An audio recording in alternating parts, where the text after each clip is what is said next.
sorrow.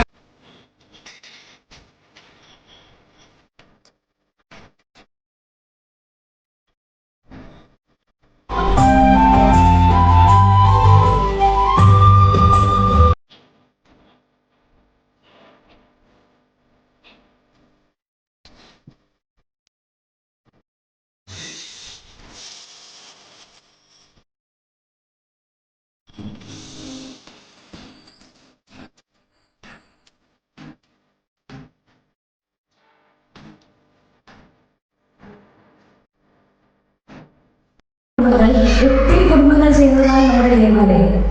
ദേവാലയത്തിലെ ഓരോ പ്രവർത്തനങ്ങളിലും കൂടുതൽ സന്തോഷവും സ്നേഹവും ഉണ്ടാകട്ടെ. നിങ്ങളുടെ ആഗ്രഹങ്ങളെല്ലാം പൂർണ്ണമായി സാധ്യമാകട്ടെ. ഈ തിരുനാൾ ദിവസങ്ങൾ ഓരോ പുതിയ തീരുമാനങ്ങളുടെയും പുതിയ നിയോഗങ്ങളുടെയും ഒക്കെ ഒരു ശ്രമങ്ങളാകട്ടെ. എല്ലാവർക്കും ഒത്തിരി നന്മകൾ മാത്രം നേർന്നുകൊണ്ട് നല്ലൊരു ആശംസയും സ്നേഹവും അറിയിച്ചുകൊണ്ട് നിർത്തുന്നു. നന്ദി, നമസ്കാരം. എല്ലാവർക്കും നമസ്കാരം. ഞാൻ ഇന്ന് പറയാൻ പോണ കഥയുടെ പേര് യേശുവിന്റെ സ്നേഹം. ഒരിക്കൽ യേശു ജെറിക്കോയിലേക്ക് യാത്ര ചെയ്തു. വലിയൊരു ജനക്കൂട്ടം യേശുവിന്റെ കൂടെ ഉണ്ടായിരുന്നു. യേശു അതുവഴി പോകുന്ന കണ്ട് രണ്ടമ്മമാർ ഉച്ചത്തിൽ കരഞ്ഞു, കർത്താവേ, ദാവീദിന്റെ പുത്രാ, എന്റെ മേൽ കനിയണമേ.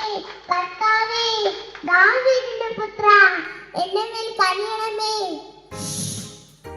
മിണ്ടാതിരിയടോ, എന്തിനാ കിടന്ന് വിളിക്കുന്നത്?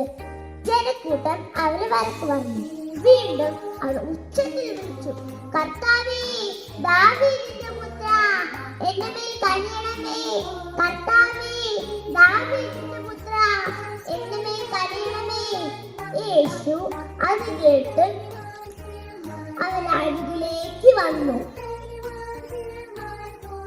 നിനക്ക് ഞാൻ എന്ത് ചെയ്യണം?